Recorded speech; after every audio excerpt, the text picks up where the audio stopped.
Olá, gente querida, tudo bem? Muito boa noite. Você que está chegando agora pela nossa transmissão do YouTube para essa aula da Terça Teológica.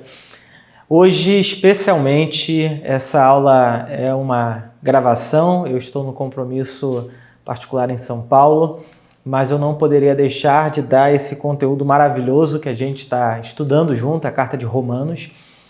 E tem sido muito enriquecedor para mim, pessoalmente, estudar junto com vocês essa carta do apóstolo Paulo.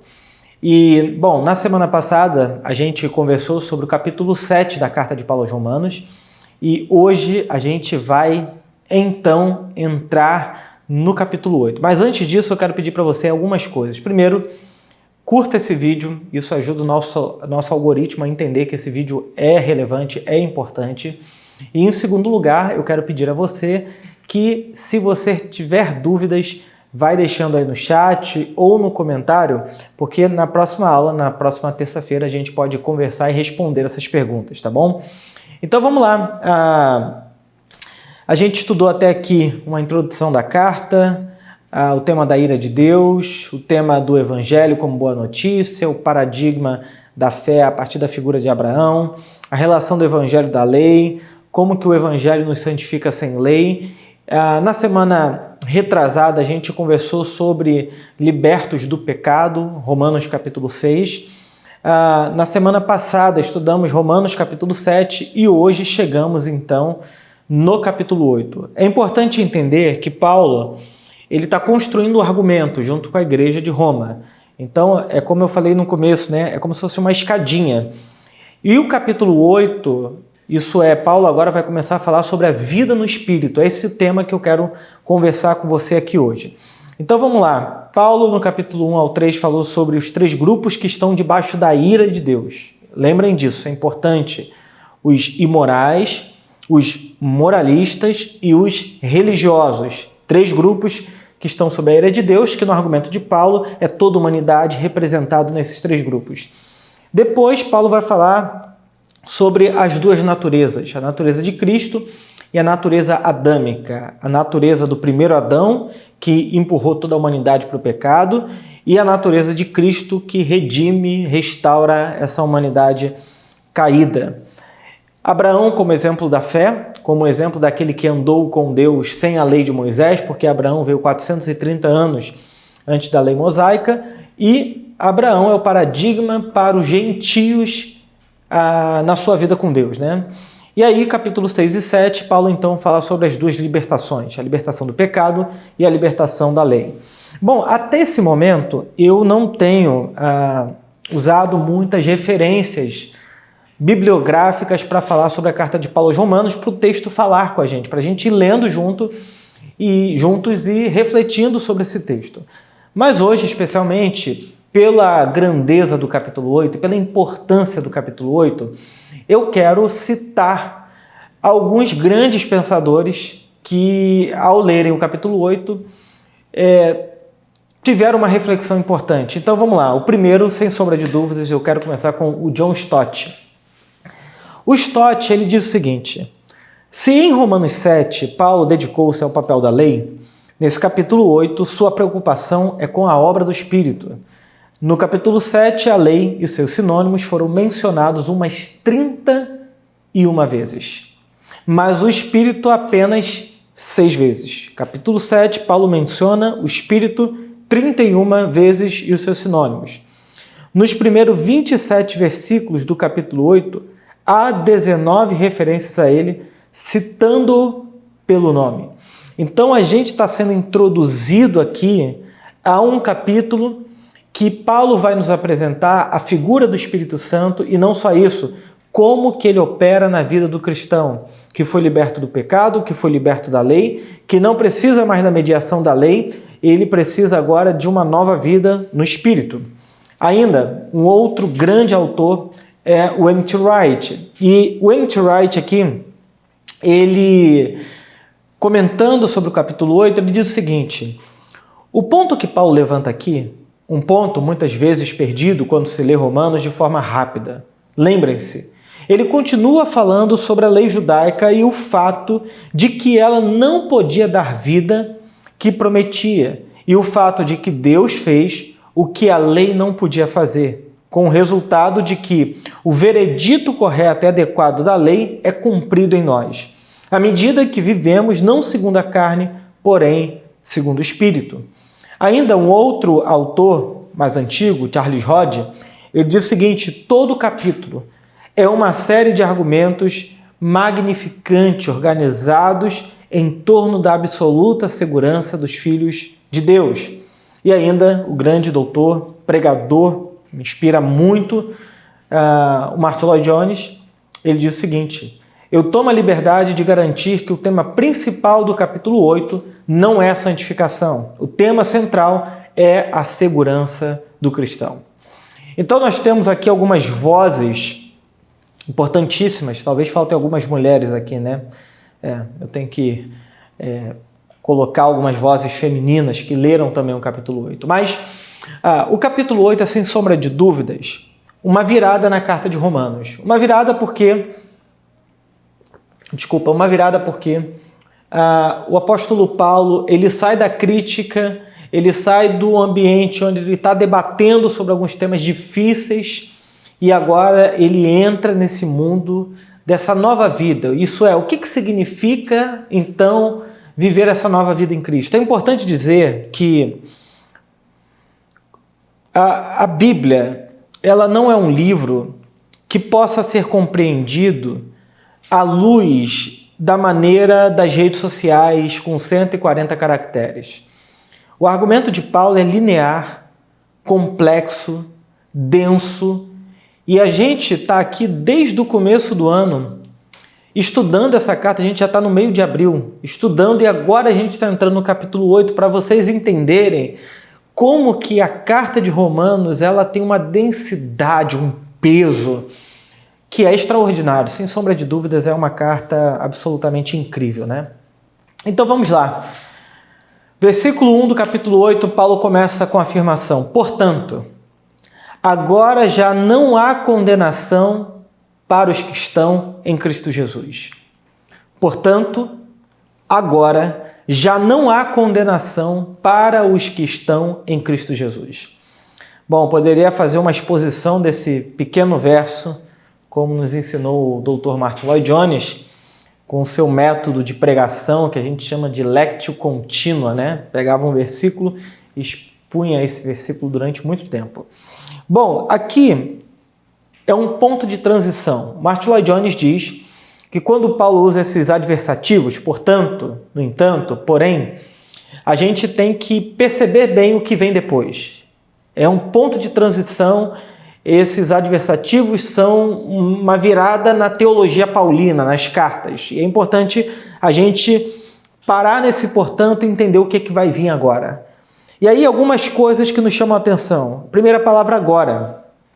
Então Paulo está fazendo aqui um contraste com o eu, o judeu condenado pelo pecado, que não consegue a libertação pelo uso da lei.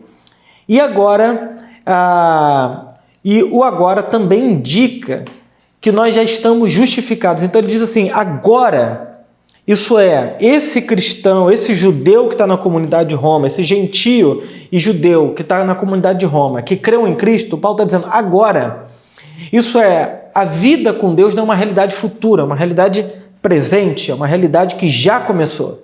Então Paulo está dizendo que essa libertação, ela começou agora, isso é, aquilo que nós viveríamos no juízo final por causa do nosso pecado, Paulo está dizendo, por causa de Cristo, o tribunal, a sentença do juízo final foi antecipada, e o argumento de Paulo é que Deus já deu o seu veredito a respeito daqueles que creram em Cristo.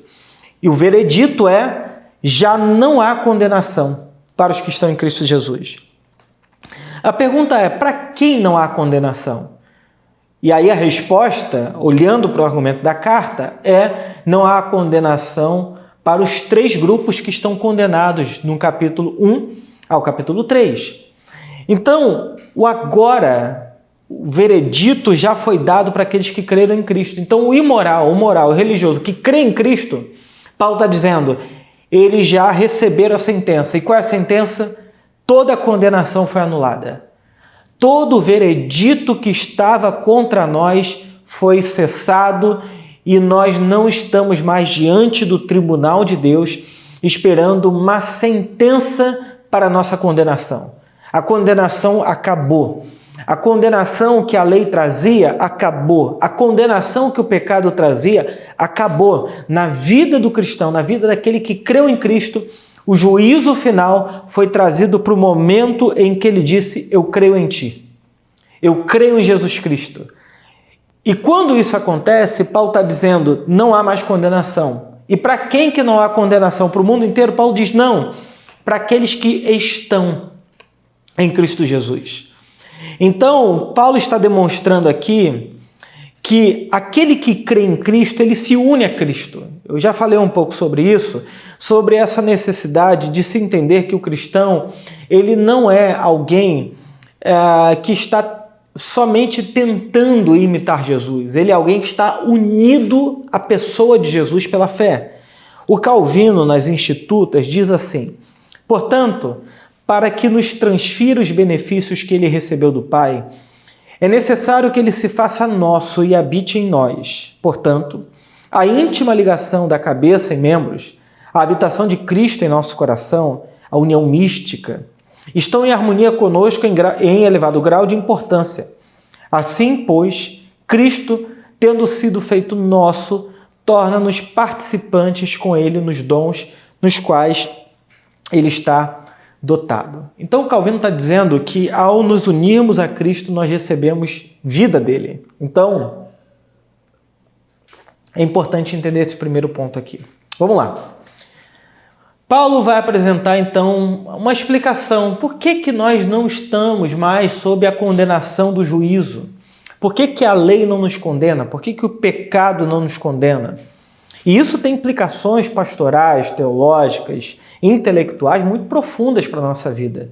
A gente, por exemplo, como cristão, nunca pode relativizar a filiação daqueles que creram em Cristo, seja por erros morais, seja por pecados, seja por desvios, por mais grotescos e grandes que sejam, a gente não pode dizer eles não são cristãos.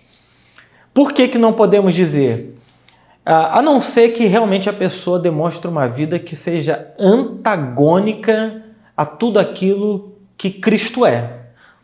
Mas cometer desvios e erros e problemas e pecados, Paulo está dizendo, a gente não pode relativizar a identidade dessa pessoa.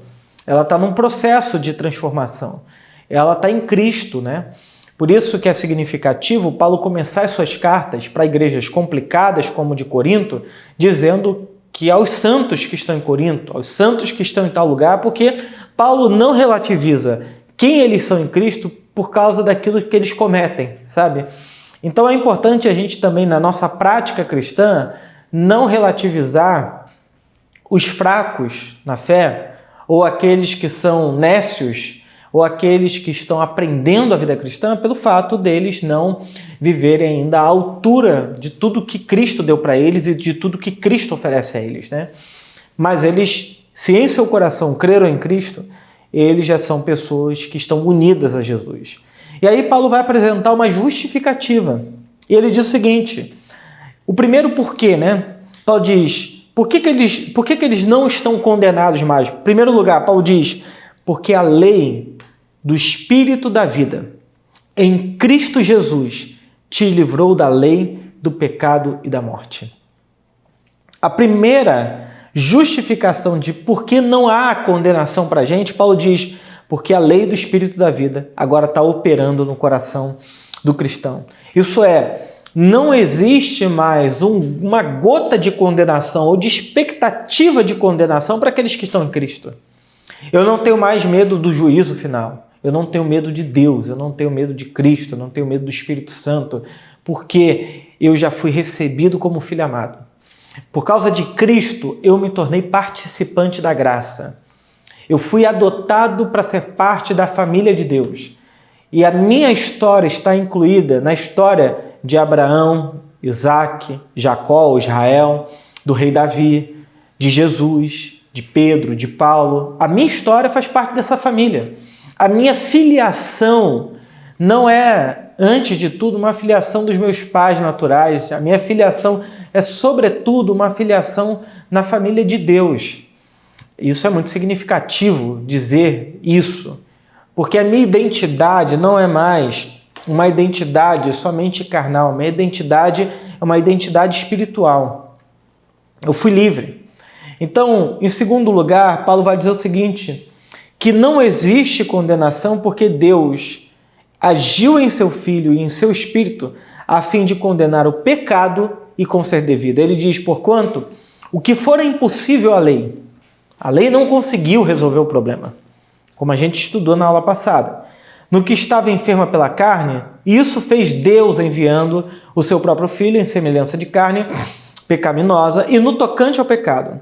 E com efeito condenou Deus, na carne, o pecado, a fim de que o preceito da lei se cumprisse em nós, que não andamos segundo a carne, mas segundo o Espírito. Então o cristão não é alguém que anda em obediência a Moisés. O cristão é alguém que anda em obediência ao Espírito de Deus. Isso mesmo. Nós temos uma nova natureza. E Lutero, no século XVI, já dizia que nós devemos retirar nós devemos retirar Moisés do púlpito e colocar Cristo. O que ele está dizendo é que existem duas maneiras de viver a espiritualidade, a vida cristã.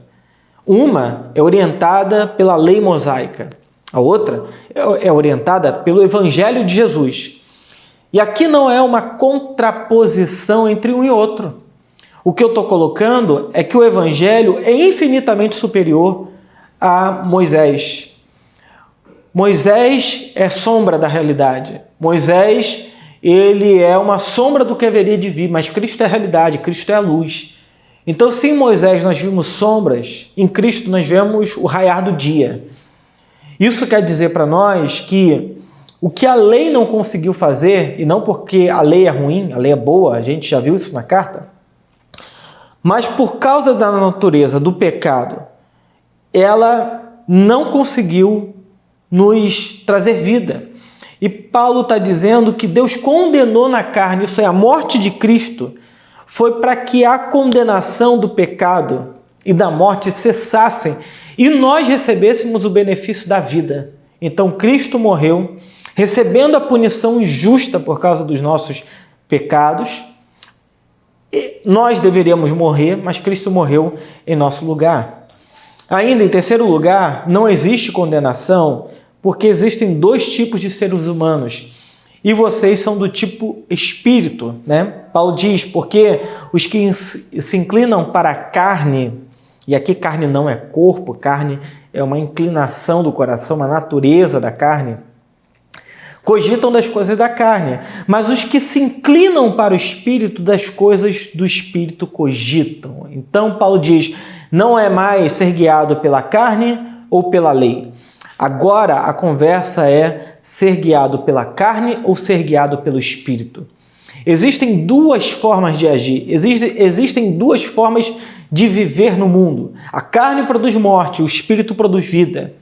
A carne, ela está enferma pelo pecado, mas o Espírito carrega a vida de Deus.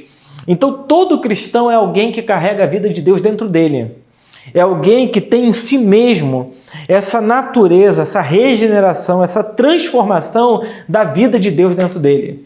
Bom, a gente não conhece muito, mas uma tradição que para mim é muito cara, importante, é a tradição ortodoxa. Os cristãos ortodoxos, eles dizem que quando nós nos unimos a Cristo, essa união, né, essa junção da nossa natureza à natureza de Cristo, eles dizem que nós fomos divinizados, não no sentido de que nos tornamos deuses, né? Não é isso. Inclusive C.S. Lewis, no Cristianismo Puro e Simples, fala um pouco sobre isso. Mas é que a nossa natureza carrega a identidade de Deus. Deus habita em nós, Deus está em nós, o Espírito de Deus habita no nosso corpo, habita na comunidade, habita no meio do povo de Deus. Então, a nossa natureza está entremeada da vida, da vivacidade, daquilo que Deus é. Então Deus resolveu habitar em nós, Deus resolveu se tornar um conosco. E isso produz em nós, isso é um combustível para um tipo de vida que produz vida, e não mais para um tipo de vida que produz morte. Por isso que aqueles que cogitam das coisas da carne, eles só produzem o que a carne governa, o que a carne produz, mas aqueles que vivem das coisas do Espírito, o resultado disso é vida. Então vejamos, ele diz, porque o pendor da carne, Paulo diz, leia comigo, dá para a morte, mas o Espírito para a vida e paz.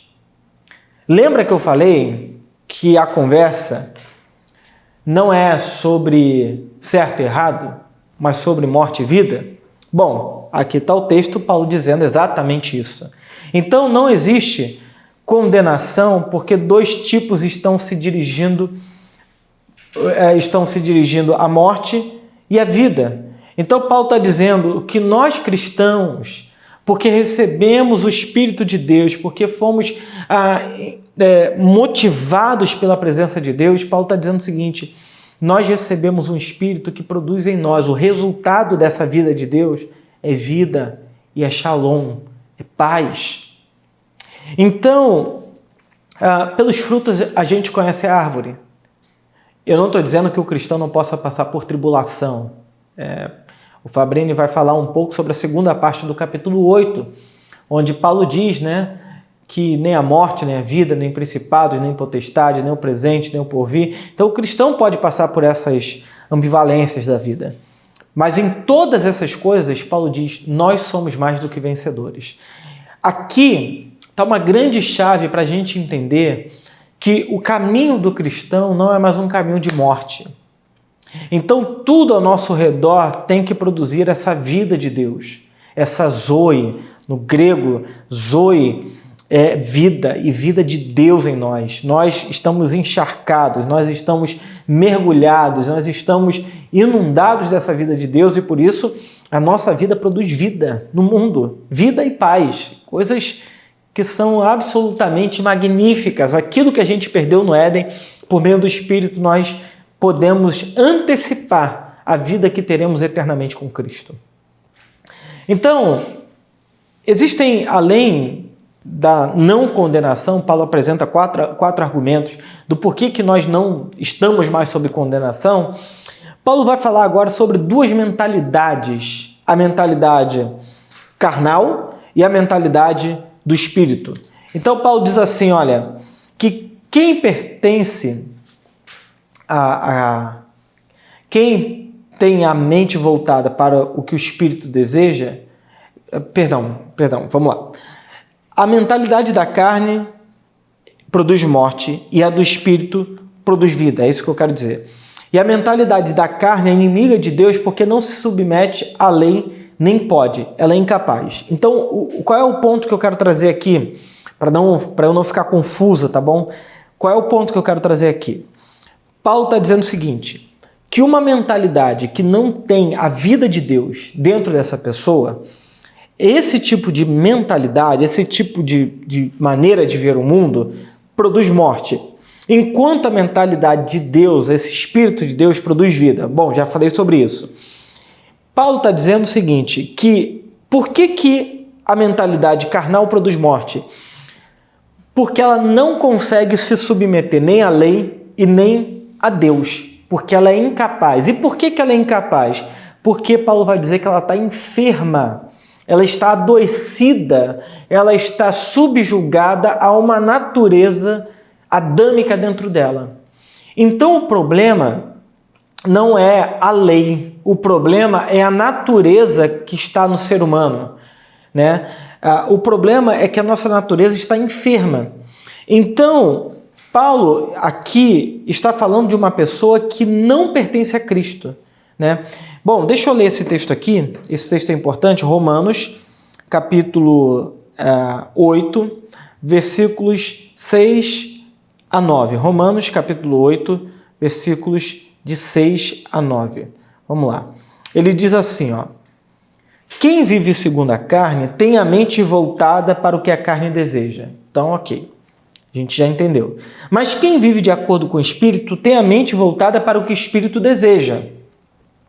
A mentalidade da carne é morte, mas a mentalidade do Espírito é vida e paz. A mentalidade da carne é inimiga de Deus porque não se submete à lei de Deus, nem pode fazê-lo. Quem é dominado pela carne não pode agradar a Deus. Entretanto, perceba esse entretanto, como eu disse, o Lloyd Jones tendo razão mais uma vez aqui, quando Paulo coloca um adversativo aqui, é para chamar nossa atenção. Entretanto, vocês, falando agora para os cristãos, não estão sob o domínio da carne, mas do Espírito, se de fato o Espírito de Deus habita em vocês, e se alguém não tem o Espírito de Deus, não pertence a Cristo. Então, quando Paulo coloca esse argumento aqui sobre as duas mentalidades, não é porque o cristão ele pode ter uma mentalidade espiritual até meio-dia e de 13h até 6 uma mentalidade carnal e de 7 à meia-noite uma mentalidade espiritual de novo. Paulo está dizendo que são duas naturezas completamente diferentes. Então, o cristão, aquele que tem, como Paulo diz, aquele que pertence a Cristo, é alguém que tem uma mente guiada por essa natureza espiritual. Por isso que aqui nós temos como pano de fundo a profecia de Jeremias, que disse que quando Deus colocasse um coração de carne em nós e colocasse o seu Espírito em nós e as suas leis dentro de nós, nós não precisaríamos mais de uma lei externa.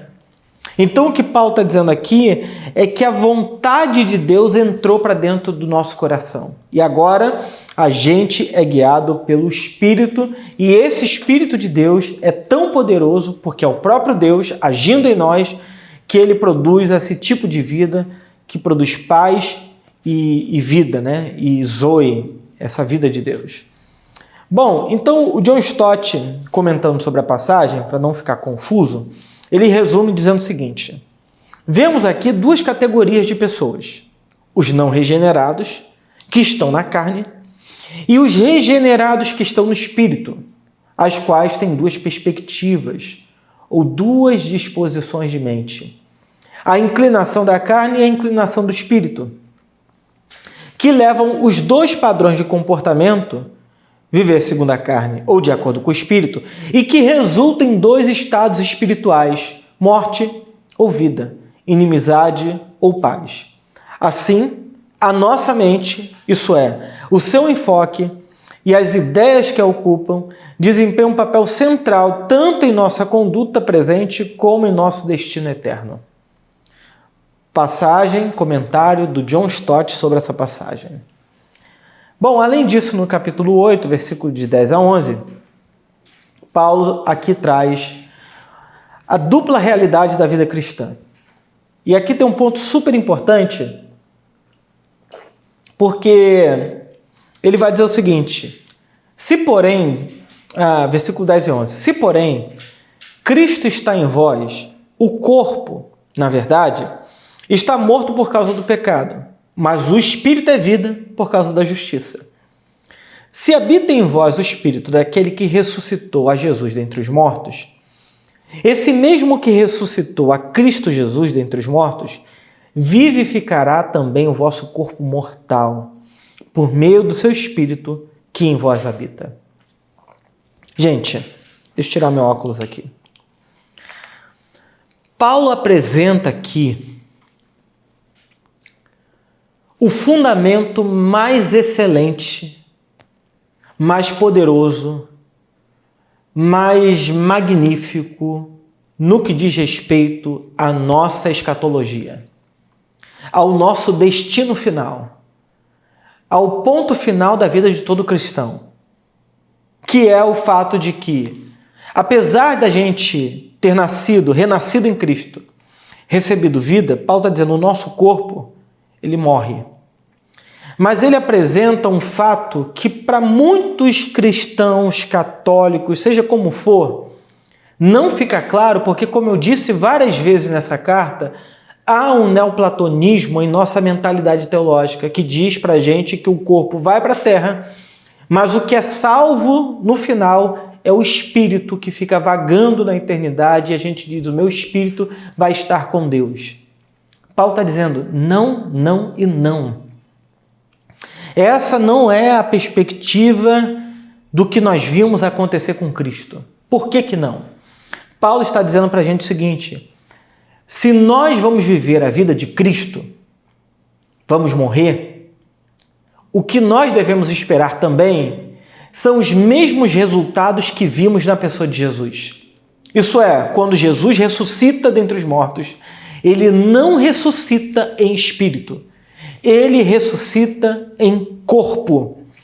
Por isso que Paulo diz, esse mesmo que ressuscitou a Cristo Jesus dentre os mortos, vivificará também o vosso corpo mortal, por meio do seu Espírito que em vós habita. Bom, a gente tem que estudar escatologia. Isso aqui, gente, é magnífico.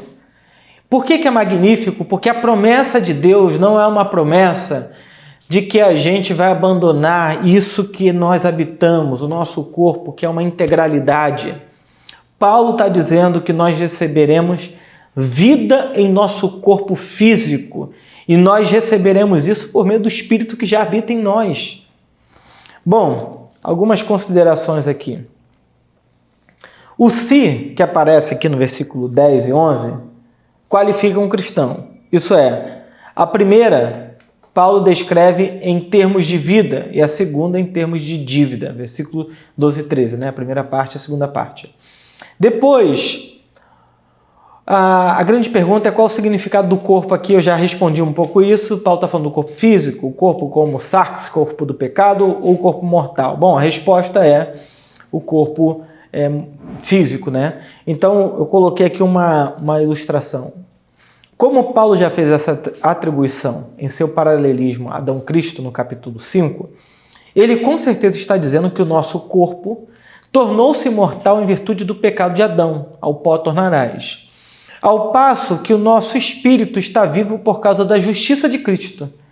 Isso é, devido a que ele garantiu para nós o destino final de nosso corpo, no entanto, não é a morte, mas a ressurreição. Ressurreição. Ainda, como se pode ver, Paulo alude sem o menor constrangimento às três pessoas da Trindade. O Pai que ressuscita, o Filho ressuscitado e o Espírito da ressurreição. Aqui nós temos uma obra trinitariana. O Pai, o Filho e o Espírito atuando com o mesmo propósito, o mesmo foco, primeiro em Cristo e depois em todo o cosmos. E tem mais, a ressurreição de Cristo é o penhor e o padrão da nossa ressurreição. O mesmo Espírito que o ressuscitou haverá de nos ressuscitar. O mesmo Espírito que dá vida ao nosso espírito também haverá de dar vida aos nossos corpos. É isso que Paulo chama a nossa atenção. Aquilo que Deus começou por meio de Cristo, aquilo que Deus começou em nós por meio do Espírito, há de se concretizar, há de se consumar na ressurreição dos nossos corpos, que por causa do pecado, por causa da decisão adâmica dessa natureza, ainda nos empurra para a morte física. Por isso que Paulo diz que a morte é a última inimiga a ser vencida, lá em 1 Coríntios 15. Mas graças a Deus por Cristo Jesus, né? Então, alguns pontos aqui que eu considero importantes, né? Essa é uma imagem muito interessante, uma iconografia, né? Que aqui estão as três representações do Pai, Filho e Espírito Santo, né? O Pai com esses três dedos apontados para cima, escrito o nome impronunciável de Deus, embaixo Abba, o Cordeiro e a pomba descendo na representação do Pentecostes. Então, vamos falar um pouco sobre Trindade e ressurreição, sobre teologia. O primeiro ponto é que nós ressuscitaremos à semelhança da ressurreição de Cristo. Isso é, Jesus foi ressuscitado pelo poder do Espírito de Deus, nós o seremos. Segundo, essa é uma obra da Trindade. O Pai, o Filho e o Espírito estão atuando não somente em nós, mas em todo o cosmos, em todo o universo. E se tiver multiverso, também. Então, qualquer universo existente passará por uma restauração. Paulo diz que Deus está em Cristo reconciliando consigo o mundo inteiro. Não só o mundo como pessoas, mas o mundo como criação, o mundo como tudo aquilo que foi afetado por causa dos efeitos da queda. Bom, em terceiro lugar, o crente é salvo pelo Filho, pelo plano pré-determinado de Deus, na força do Espírito Santo. Então perceba como que a Trindade, que agiu na criação de todo o universo, do mundo e do ser humano, está agindo agora, atuando de maneira enérgica na salvação e na restauração de todas as coisas. Por isso que o termo salvação é muito pequeno diante do que Deus está fazendo. Deus não está somente salvando indivíduos, Deus está restaurando todas as coisas e levando a história para o cumprimento do seu grande propósito. Bom, o cristianismo não prega a libertação do corpo, mas que o espírito dá vida ao corpo. Então nós não somos nem tricotômicos nem dicotômicos. Tudo isso é fruto do pensamento grego dentro da teologia. E isso foi durante séculos. Nós precisamos resgatar essa teologia bastante fincada num pensamento hebraísta e no pensamento dos apóstolos que disseram para nós que o que nós aguardamos não é viver em espírito na eternidade cantando Santo, Santo, Santo num grande coral. Isso é bonito para a música, isso é bonito para o imaginário popular evangélico brasileiro, mas isso não é teologicamente sustentável, biblicamente sustentável. O que o cristianismo diz é que no jardim do Éden, por causa do pecado, o ser humano morreu. E em Cristo Jesus, o novo Adão, esse ser humano que experimenta a morte, haverá de ser ressuscitado dentre os mortos.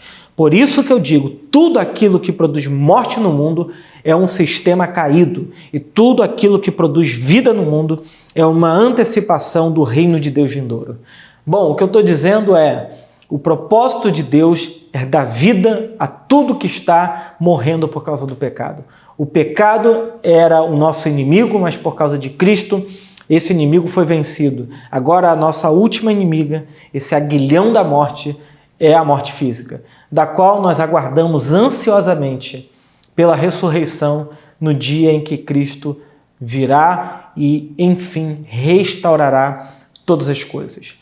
Por isso que a ressurreição é o estágio final da justificação.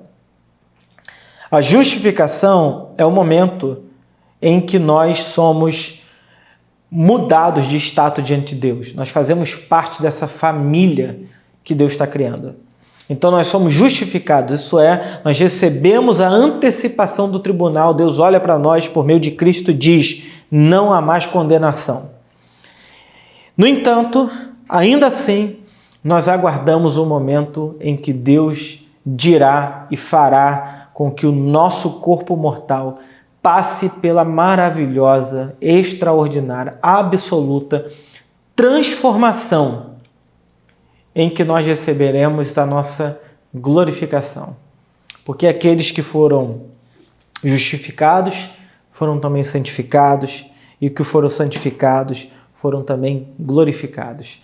Então, o último estágio da nossa vida cristã é a nossa glorificação. É isso que nós aguardamos ansiosamente.